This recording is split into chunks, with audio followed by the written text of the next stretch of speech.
Welcome to my channel. ఈ వీడియోలో ఇప్పుడే అందిన వార్త విశ్రాంత ఉద్యోగులందరికీ సూపర్ గుడ్ న్యూస్ అండి. పూర్తి వివరాలు వీడియోలో తెలుసుకుందాము. వీడియోని ఎక్కడే కానీ స్కిప్ చేయకుండా ఎండ్ వరకు చూసేయండి. అప్పుడే ఇన్ఫర్మేషన్ పూర్తిగా అర్థమవుతుంది. వీడియో చూస్తున్న ప్రతి ఒక్కరు వీడియోకి లైక్ చేయండి ఫ్రెండ్స్. ఈ వీడియోని తోటి విశ్రాంత ఉద్యోగ మిత్రులతో షేర్ చేయండి. కొత్తగా మన ఛానల్ చూస్తున్నారు, ఇంకా ఎవరైనా సబ్స్క్రైబ్ చేసుకున్నట్లయితే వెంటనే మన ఛానల్ని సబ్స్క్రైబ్ చేసుకోండి. దీని ద్వారా నేను చేసే ప్రతి ఒక్క వీడియో మీ వరకు రీచ్ అవుతుంది. ఇక ఆలస్యం చేయకుండా వివరాల్లోకి అయితే వెళ్ళిపోదాము. ఫ్రెండ్స్, ఇక విషయానికి వచ్చినట్లయితే పెన్షనర్లపై చారిత్రాత్మక తీర్పు. పెన్షన్ తొలగించే అధికారం ఏ ప్రభుత్వానికి లేదు. పెన్షన్ తీసుకుంటున్న రిటైర్డ్ ఉద్యోగులకు సంతోషకరమైన వార్త. పెన్షన్ తొలగించే హక్కు ఏ ప్రభుత్వానికి లేదని సుప్రీంకోర్టు ఇచ్చిన చారిత్రాత్మక తీర్పు రిటైర్డ్ ఉద్యోగుల హక్కులను రక్షిస్తోంది. జస్టిస్ వైవి చంద్రచూడ్ నేతృత్వంలోని ధర్మాసనం ఈ తీర్పును ఇచ్చింది. ఈ అంశంపై తెలుసుకుందాం వివరాలు. కోర్టు తీర్పు వివరాలు చూసుకున్నట్లయితే డేట్ 17 డిసెంబర్ 1982 నాటి సుప్రీంకోర్టు చీఫ్ జస్టిస్ గౌరవనీయులైన శ్రీ వైవి చంద్రచూడ్ నేతృత్వంతో కూడినటువంటి ఐదుగురు సభ్యుల ధర్మాసనం గౌరవనీయులైన శ్రీ డిఎస్ నకారా గారి కేసును విచారించి చారిత్రాత్మక తీర్పును ఇచ్చింది. ఈ తీర్పులోని ముఖ్య అంశాలు చూసుకున్నట్లయితే పెన్షన్ ఉద్యోగి యొక్క ప్రాథమిక హక్కు. పెన్షన్ గత సేవలకు ప్రతిఫలం మాత్రమే. పెన్షన్ ఎవరి దయా ధర్మం, భిక్ష కాదు. పెన్షన్ రద్దు చేసే అధికారం ఏ ప్రభుత్వానికి లేదు. పెన్షన్ ఆర్థిక న్యాయం చేకూర్చే సంక్షేమము మాత్రమే. పెన్షన్ ప్రతి ప్రభుత్వ రిటైర్ ఉద్యోగి గౌరవంగా జీవించడానికి ఇచ్చే జీవన భృతి అని ఈ కోర్టు తీర్పులోని ముఖ్య అంశాలు అయితే ఈ విధంగా ఉన్నాయి. డిఎస్ నకారా గారి కేసు ఏంటంటే, డిఎస్ నకారా గారు ఇండియన్ డిఫెన్స్ సర్వీస్లో ఫైనాన్స్ అడ్వైజర్గా పనిచేసి 1972లో రిటైర్ అయ్యారు. అప్పటి పరిస్థితుల్లో పెన్షన్ సిస్టంలో బ్రిటిష్ పరిపాలన ప్రారంభమైనప్పటికీ స్వతంత్ర భారతంలో కొన్ని ఆర్థిక పరిస్థితుల కారణంగా పెన్షన్ సరైన విధంగా అమలు కాలేదు. డిఎస్ నకారా గారు నాకు దేశానికి చేసిన సేవలకు గాను వృద్ధాప్యంలో ఆర్థిక భరోసా కావాలి అంటూ సుప్రీంకోర్టులో కేసు వేశారు. చారిత్రాత్మక తీర్పు. సుప్రీంకోర్టు కీలక వ్యాఖ్యలు చేసింది. 1982లో డిసెంబర్ 17న జస్టిస్ వైవి చంద్రచూడ్ నేతృత్వంలో 5 సభ్యులతో కూడిన ధర్మాసనం ఈ కేసును విచారించింది. కోర్టు ఇచ్చిన తీర్పు పెన్షన్ హక్కు పట్ల నిర్దిష్ట స్పష్టతనైతే ఇచ్చింది. తీర్పులోని ముఖ్య అంశాలు. పెన్షన్ అనేది ఉద్యోగి ప్రాథమిక హక్కు. ఇది ఉద్యోగి చేసిన గత సేవలకు ప్రభుత్వం ఇచ్చే గౌరవ ప్రతిఫలం మాత్రమే. పెన్షన్ ఎవరి దయాధర్మము కాదు. పెన్షన్ అనేది భిక్ష లేదా పునాదిపరమైనటువంటి సాయాన్ని సూచించదు. ఇది ఉద్యోగి యొక్క హక్కు. పెన్షన్ తొలగించే హక్కు ఏ ప్రభుత్వానికి లేదు. ప్రభుత్వాలు ఏ కారణాల చేత అయినా సరే పెన్షన్ రద్దు చేయలేవు. ఇది రిటైర్డ్ ఉద్యోగుల జీవితానికి కీలకమైన హక్కుగా భావించింది.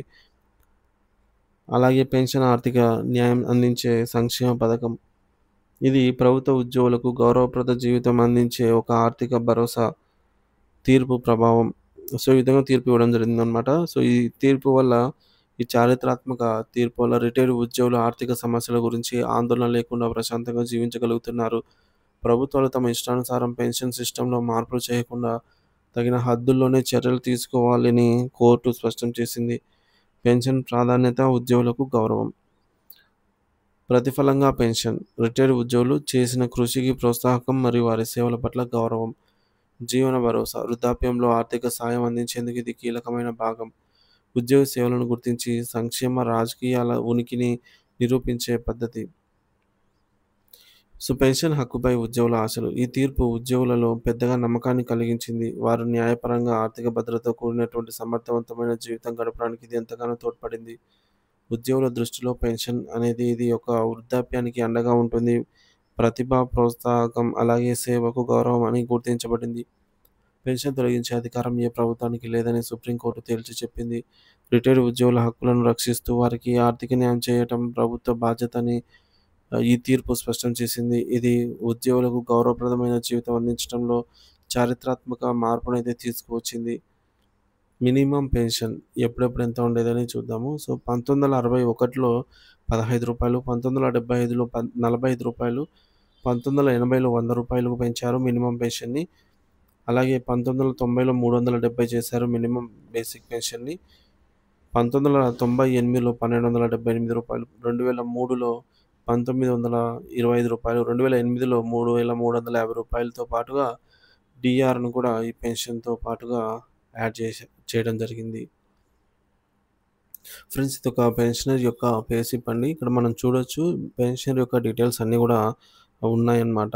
So, pensioner name, ID, PPO number, అలాగే pension type, nature of pension ఇలా చూసుకున్నట్లయితే form 16 details, earnings, deductions, net payment, అలాగే గ్రాస్ అమౌంటు ఇవన్నీ గూడా మనకు కమ్యూటేషన్ చేస్తుంటే ఆ amount, deductions, additional quantum of pension వర్తించే వారందరికీ కూడా మనకు పే స్లిప్‌లో ఉన్నాయి. సో, ఈ విధంగా ప్రతి పెన్షనర్ కూడా వారి యొక్క పే స్లిప్‌ని డౌన్‌లోడ్ చేసుకొని ఎవ్రీ మంత్ ఎర్నింగ్స్, డిడక్షన్స్ ఇవన్నీ కూడా చెక్ చేసుకుంటూ ఉండాలి. స్పౌస్ యొక్క date of birth, family pensioner యొక్క name, date of birth, PPO ID ఇవన్నీ కూడా మనకు వచ్చాయా లేదా అనేది చూసుకోవడం చాలా ముఖ్యమండి. ఇకపోతే పెన్షనర్లకు అవసరమయ్యే కొన్ని హెల్ప్‌లైన్ నంబర్స్ ఇక్కడ చూద్దాము. వృద్ధులకు హెల్ప్‌లైన్ నంబరు 14567 14567 అండి. ఇది హెల్ప్‌లైన్ ఎటువంటి సమస్యలున్నా ఈ నంబర్‌కి కాల్ చేయొచ్చు. అలాగే పిల్లలకు దూరంగా ఉండి ఒంటరితనంగా ఫీల్ అవుతున్నట్లయితే సేమ్ నంబరే 14567 అండి. అలాగే వృద్ధుల హక్కు కోసం తెలుసుకోవాలన్నా కూడా సేమ్ నంబరే 14567. సీనియర్ సిటిజన్ కార్డ్ పొందాలనుకుంటున్నారా? సో, పొందలేకపోతున్నారా? అయినా కూడా మీరు ఈ యొక్క హెల్ప్‌లైన్‌కి కాల్ చేయండి. వారు సూచిస్తారనమాట. ఏం చేయాలి? ఎలా చేయాలనేది. అలాగే వృద్ధాప్య పెన్షన్ ఎందుకు ఆగిపోయిందో తెలుసుకోవాలన్నా గూడా, మళ్ళీ ఎప్పుడు అప్లై చేయాలన్నా గూడా సేమ్ ఇదే నంబరు. కొడుకులు, కోడళ్ళు మానసికంగా, శారీరకంగా తల్లిదండ్రులను వేధిస్తున్నా కూడా ఇదే నంబరే అండి. అలాగే వృద్ధులకు సంబంధించి హాస్పిటల్, గవర్నమెంట్ ఆఫీసుల అడ్రస్‌లు తెలుసుకోవాలన్నా గూడా సేమ్ నంబరే. వృద్ధుల కోసం ప్రత్యేక న్యాయస్థానాలు, అలాగే వృద్ధులకు ప్రత్యేక జిల్లా న్యాయస్థానాల కోసం తెలుసుకోవాలన్నా కూడా 14567. వృద్ధులు, తల్లిదండ్రుల చట్టాల కోసం తెలుసుకోవాలన్నా అంటే లాస్, మనకు ఏ ఏ చట్టాలు వర్తిస్తాయని తెలుసుకోవాలన్నా కూడా మన సమస్యను తెలియజేస్తే వాళ్ళు చెప్తారనమాట. అలాగే వృద్ధాశ్రమాలు, నైట్ షెల్టర్‌లు, గివింగ్ సెంటర్‌లు వీటన్నిటి కోసం గూడా ఆహ్, మనము తిరిగి వీటన్నిటిని చెక్ చేయలేం కాబట్టి, ఈ నంబర్‌కి కాల్ చేస్తే మనకు నియర్ బై ఏమేమి ఉన్నాయో అన్నీ చెప్తారనమాట. పోలీస్ స్టేషన్‌లు వివరాలు కావాలన్నా కూడా సేమ్ నంబరే. జిల్లా న్యాయ సేవాధికారుల సంఘాల వివరాలు కావాలన్నా కూడా సేమ్ నంబరే. జిల్లా సీనియర్ సిటిజన్ అసోసియేషన్ వివరాలు కావాలన్నా, జిల్లా సీనియర్ సిటిజన్ అసోసియేషన్‌లో మెంబర్‌గా జాయిన్ అవ్వాలన్నా, వృద్ధులకు జిల్లా senior citizen welfare department office నుంచి ఆహ్, ఈ విధంగా సహాయం కావాలన్నా, పిల్లలు తమ తల్లిదండ్రుల పోషణను చూసుకోవటం లేదన్నా కూడా ఈ నంబర్‌కే కాల్ చేయాలి. వృద్ధులకు ఫ్యామిలీ మేనేజ్మెంట్ తెలియడం లేదా కౌన్సెలింగ్ కోసం గూడా ఈ విధంగా ఈ నంబర్ ద్వారా కాల్ చేసి తెలుసుకోవచ్చు. వృద్ధుల చట్టాలు, గవర్నమెంట్ స్కీమ్స్ మొదలైన వాటిని వివరాలు కావాలన్నా తెలుసుకోవచ్చు. వృద్ధులకు న్యాయపరమైన సూచనల కొరకు కూడా సేమ్ నంబరే అండి. సో, పైన పేర్కొన్న సమాచారం కోసం వృద్ధులు మాత్రమే కాదు ఎవరైనా కాల్ చేయవచ్చు. మొహమాటం వద్దు, భయం వద్దు. ప్రతి ఒక్కరు కాల్ చేసి తెలుసుకోండి. ఉదయం 8 నుంచి రాత్రి 8 వరకు ఎవరైనా వృద్ధులకు సంబంధించిన సలహాలు, సూచనలు, సమాచారము ఇవన్నీ కూడా ఫిర్యాదుల కోసం కంప్లెయింట్ చేయాలన్నా సరే ఈ నంబర్‌కే.